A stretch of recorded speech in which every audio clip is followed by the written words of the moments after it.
Sledeči program je posnet s pomočjo prijateljev in sodelavcev misionarske skupine Joyce Meyer. Spoštovani gledalci in gledalke, prosimo, pišite nam, ali so vam všeč poučevanja Joyce Meyer, da jih bomo lahko še naprej predvajali za vas, in kakšne čudovite stvari je storil Bog v naših življenjih na naslov. Exodus TV, Radovanova ulica 2, 2000 Maribor. Naročila za DVD ali knjigo sprejemamo na telefonsko številko 064 118 001. Več o delu Joyce Meyer najdete na njeni spletni strani www.joycemeyer.org. Vabljeni k ogledu. Povem vam, če ljubite Boga, ne glede na to, koliko napak ste napravili ali kako daleč ste zašli, On vas bo vedno našel in vas pripeljal nazaj.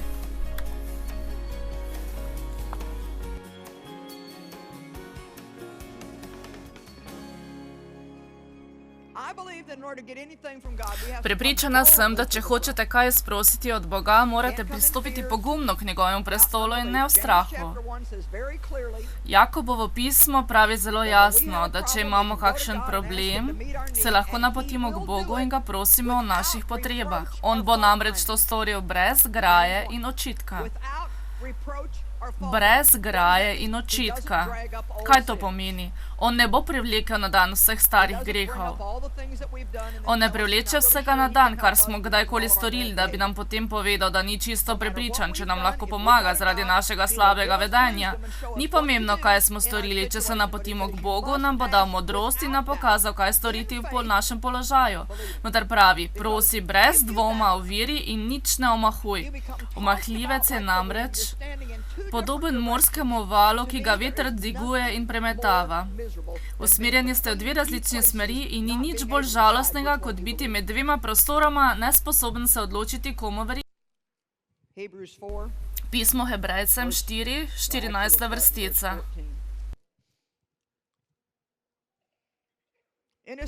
Trdno se torej držimo veroizpovedi, ker imamo vzvišenega velikega duhovnika Jezusa, Božjega Sina, ki je šel v nebesa. Trdno se torej držimo vere vanj. Trdno se držimo vere vanj. V Gospodu odrešeni naj rečejo, nimamo namreč velikega duhovnika, ki ne bi mogel imeti sočutja z našimi slabostmi, marveč takega, ki je kakor mi preizkušen v vsem, razen v grehu. Tako sem hvaležna, da imamo velikega duhovnika, ki nas uspe razumeti. Tako sem vesela, da razume moje slabosti, krhkost, napake.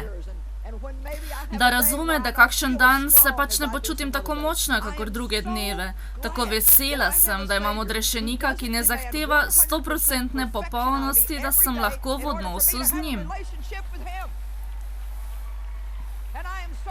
Utrujena sem zaradi ljudi, ki pričakujejo od mene to popolnost.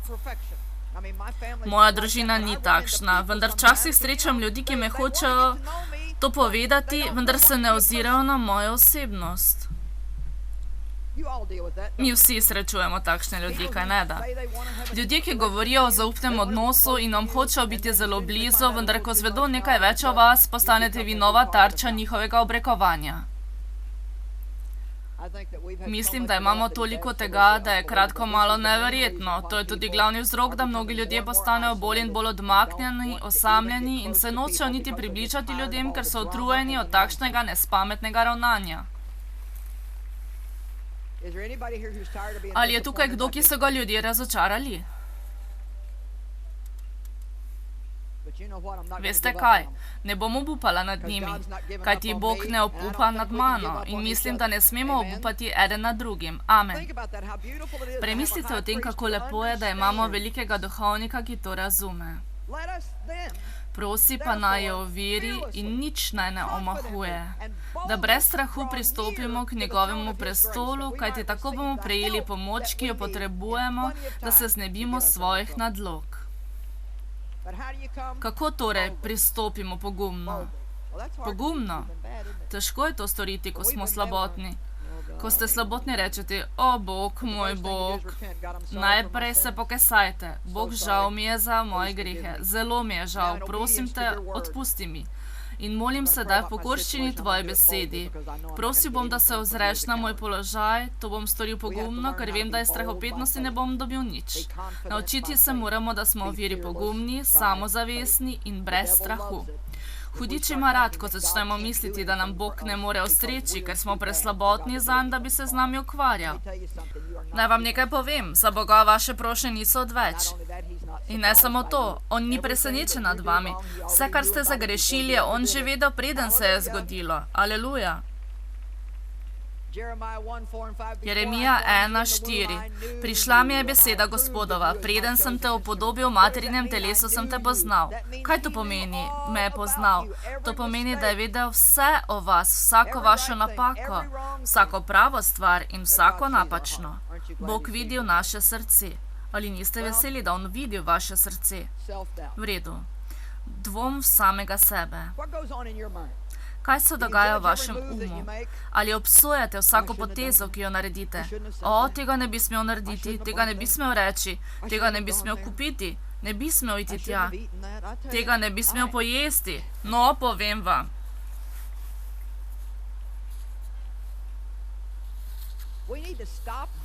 Končati moramo z dejanji, za katera vemo, da nam bo pozneje žal.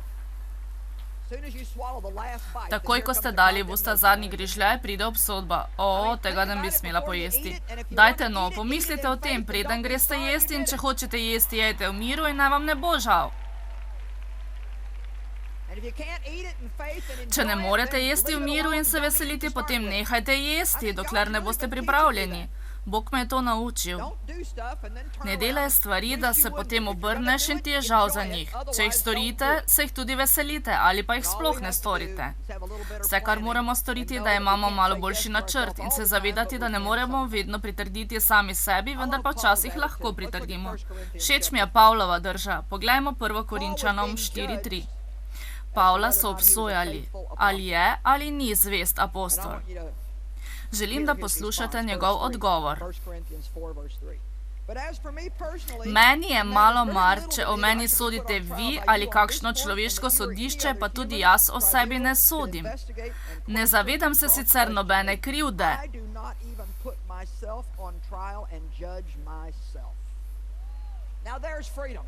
To je svoboda. Prav v tem je svoboda, ko pravim. Ne presojam vsakega koraka, ki ga napravim, da bi tako odločil, ali je prav ali ne.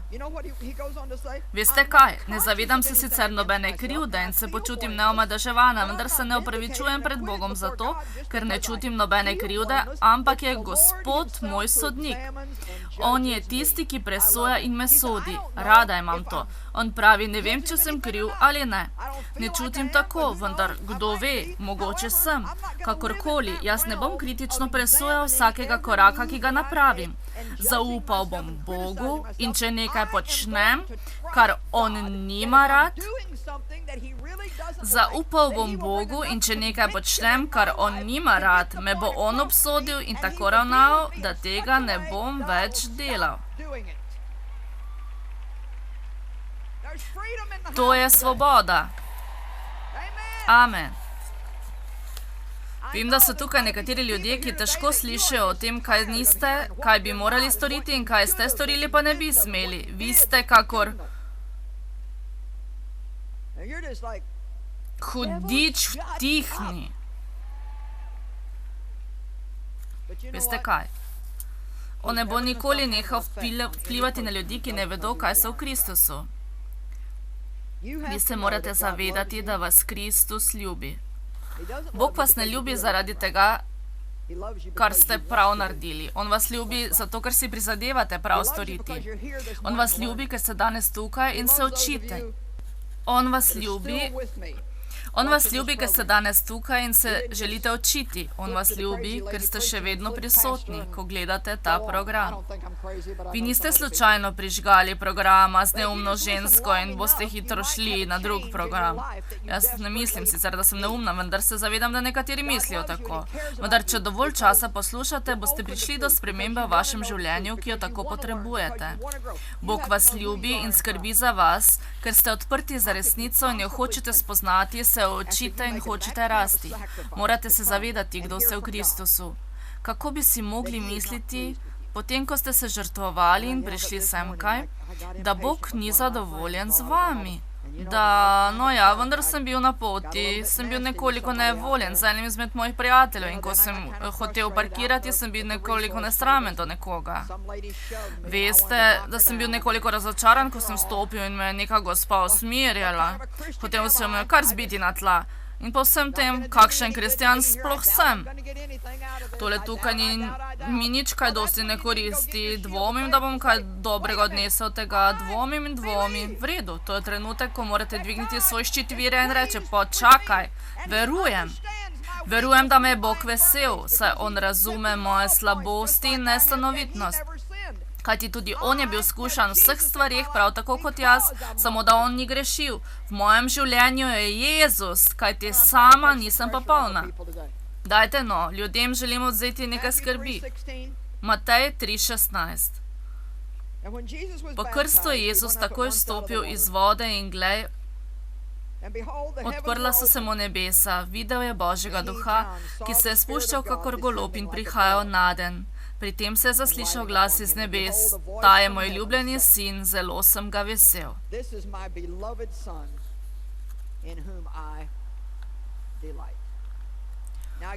Poslušajte, kajti ista stvar se zgodi na gori spremenjenja. Glas je prišel iz nebes in je spregovoril, to je moj sin, moj izvoljenec, njega poslušajte. V Jezusovem življenju smo dvakrat slišali te besede iz nebes. Ta je moj ljubljeni sin, moj izvoljenec, njega poslušajte. Veste, mi ne moremo razumeti, da po vsem tem je Jezus bil popoln. Vendar vam lahko povem, da če On moral to slišati zaradi samozavesti in svoje potrditve, če On moral to slišati, koliko bolj moramo mi to slišati za večjo samozavest in potrditev. Kaj če bi Jezus takrat rekel, ne.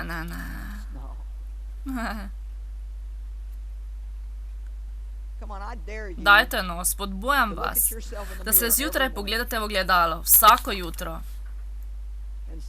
in si rečete, Bog prebiva v tej obleki.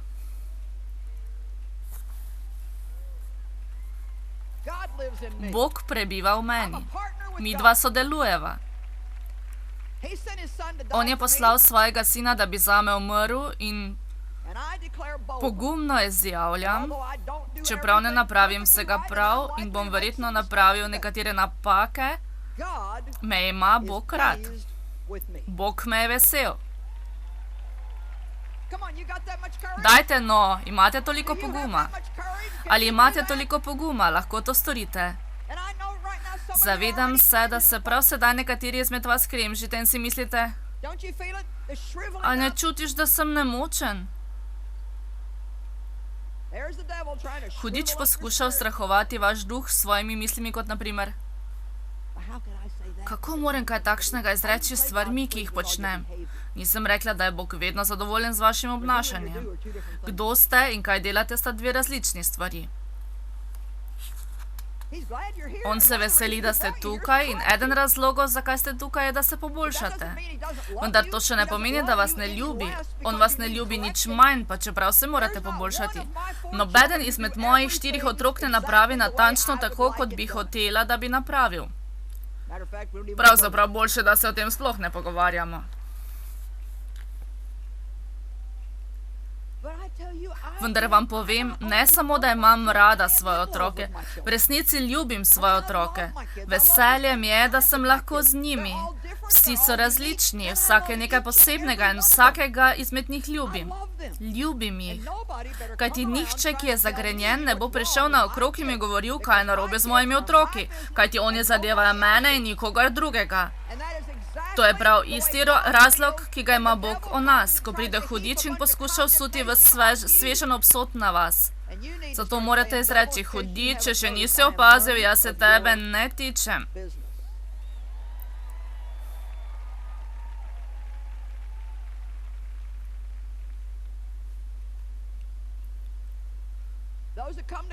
Ti, ki prihajajo k Bogu, morajo verjeti v njegov obstoj in da jih poplača, če ga le prizadevno iščejo. Ali vam lahko rečem, da ste vi tukaj zaradi tega, ker prizadevno iščete Boga? Mnogi izmed vas prizadevno sledite moj program dan za dnem. Bog vas bo nagradil za vaša prizadevanja. Prizadevanje se poplača. Veste, mi ne bomo poplačani, ker enkrat naredimo neko stvar prav. Poplačani bomo, ko se vedno znova in znova prizadevamo za neko stvar. In naj vam nekaj povem, hudič vas ne bo odnehal skušati, vendar Bog ne bo obupal nad vami. In če napravite odločitev, da ne boste odnehali, lahko ugibate, kdo bo zmagal. Vi in Bog sta dovolj, da zmagata nad komerkoli.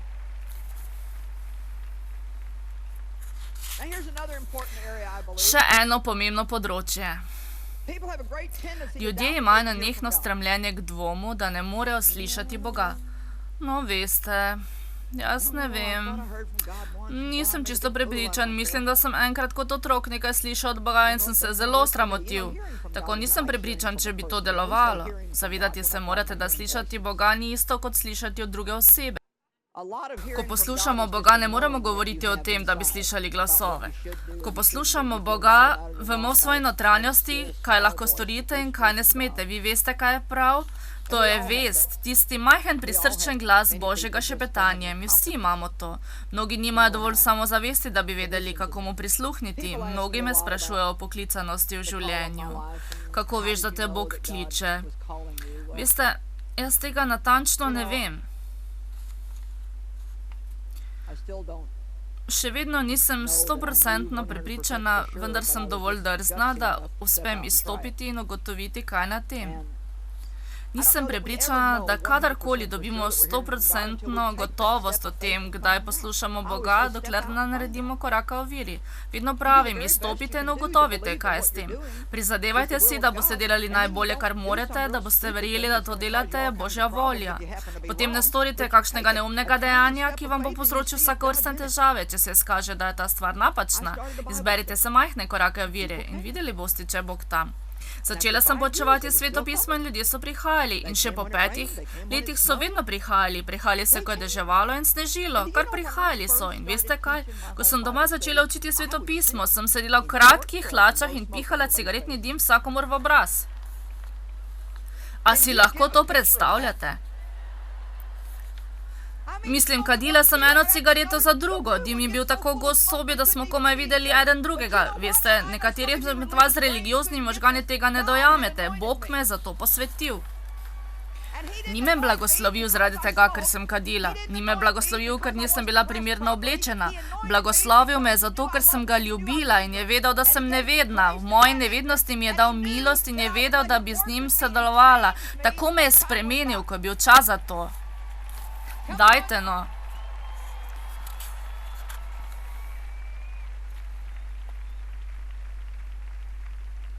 In čez nekaj časa mi je mož David rekel, mislim, da bi si lahko kaj drugega oblekla, ko takole učiš. Sama se nisem poboljšala. Nisem znala bolje. Kadila sem od 9. leta starosti, veste, in tudi tedaj nisem hodila nehati. V cerkvi, kateri sem pripadala, je takrat veliko ljudi kadilo, tako da to ni bilo nič nenavadnega, vendar takšni so bili moje začetki. Naredila sem korak v veri in sem začela poučevanje Svetega pisma na domu. In kljub temu je delovalo. Ne zaradi mene, ampak kljub temu je delovalo. Kaj ti povem vam?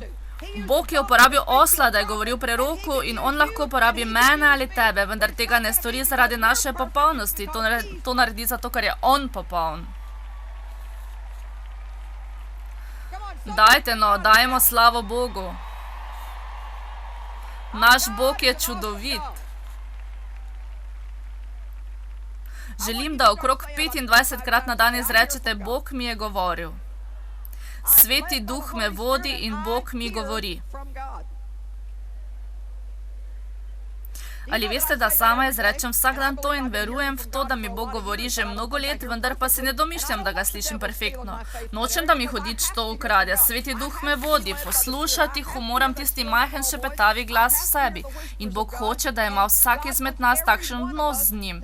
To ni za nekaj izbranih oseb, ki imajo tako imenovan rdeč telefon za klic z nebesa.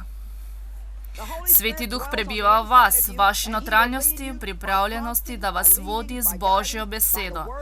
Bog vas bo vodil. Vendar ne verjamem, da boste kdaj zagotovo videli, dokler ne.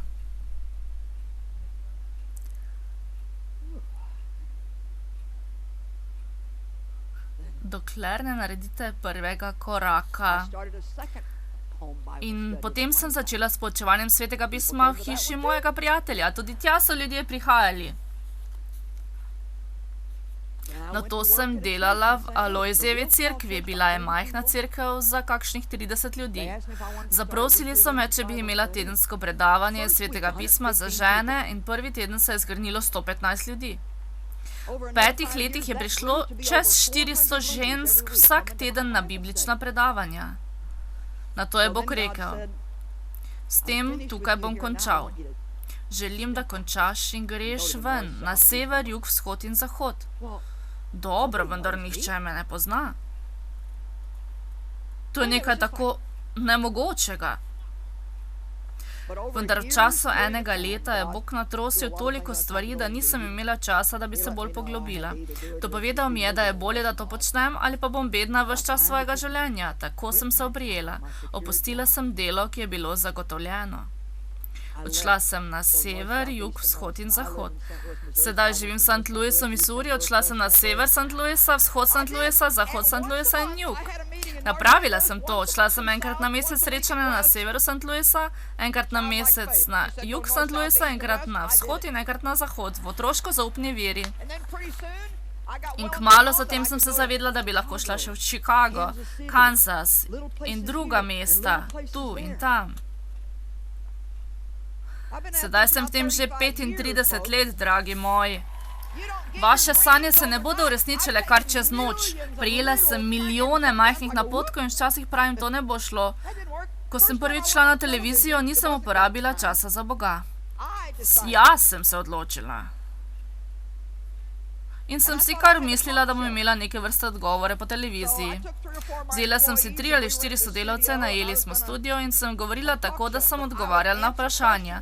Postavila sem vprašanje in ga odgovorila. Nikoli jim nisem dopustila, da bi oni govorili.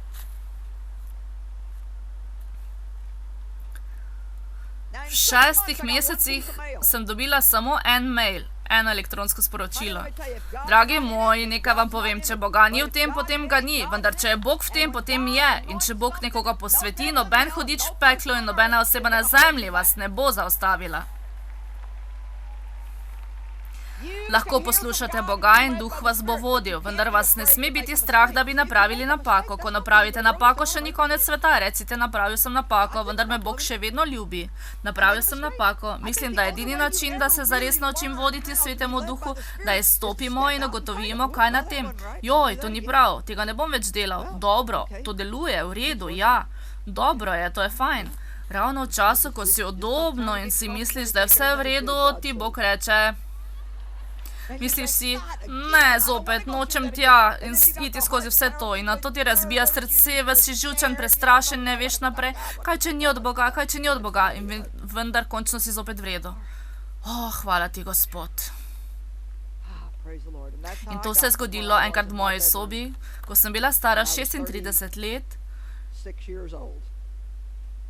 in do danes. Enkrat le en korak naprej. Veliko napake na poti, vendar vam povem, če ljubite Boga, ni važno, koliko napak ste naredili in kako daleč ste zašli, kajti On vas bo vedno našel in vas privedel nazaj na pravo pot. Dajmo, slavimo Gospoda.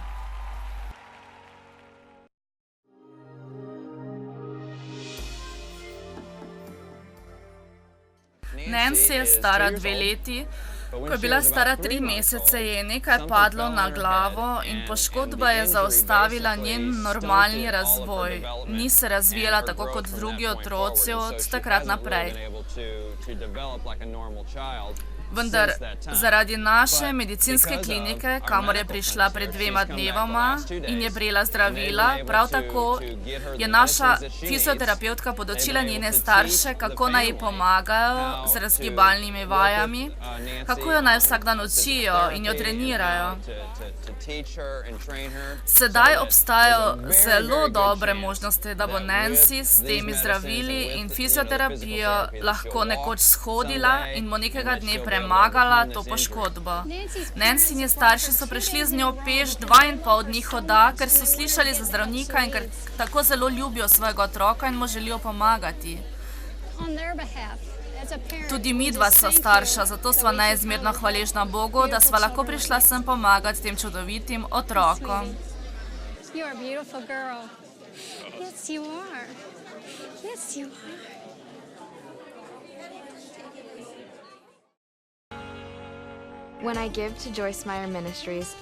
Ko darujem misionarski skupini Joyce Meyer, čutim, da sem blagoslov za druge, ker ko ti daruješ njim, se oni razdajo za druge. Nekdo mora plačati, da se oddaje posname in predvajajo, da se lahko natisnejo knjige, ki jih beremo in se toliko iz njih naučimo. Če ti daruješ njim, v resnici daruješ vsem, mnogim ljudem po vsem svetu. Biti partner misionarske skupine Joyce Meyer je zame priložnost povrniti za dobroto. Ti si tu. Dragi gledalci in gledalke, prosimo, pišite nam, ali so vam všeč poučevanja Joyce Meyer in kakšne čudovite stvari je storil Bog v vašem življenju na naslov Exodus TV, Radovanova ulica 2, 2000 Maribor ali e-mail info@exodus.si. Naročila za DVD in knjigo sprejemamo na telefon 064 118 001. Predvajane oddaje so na ogled v arhivu naše spletne strani www.exodus.si. Hvala za pozornost in Bog vas blagoslovi. Predvajana oddaja je bila plačana strani prijateljev in sodelavcev misionarske skupine Joyce Meyer.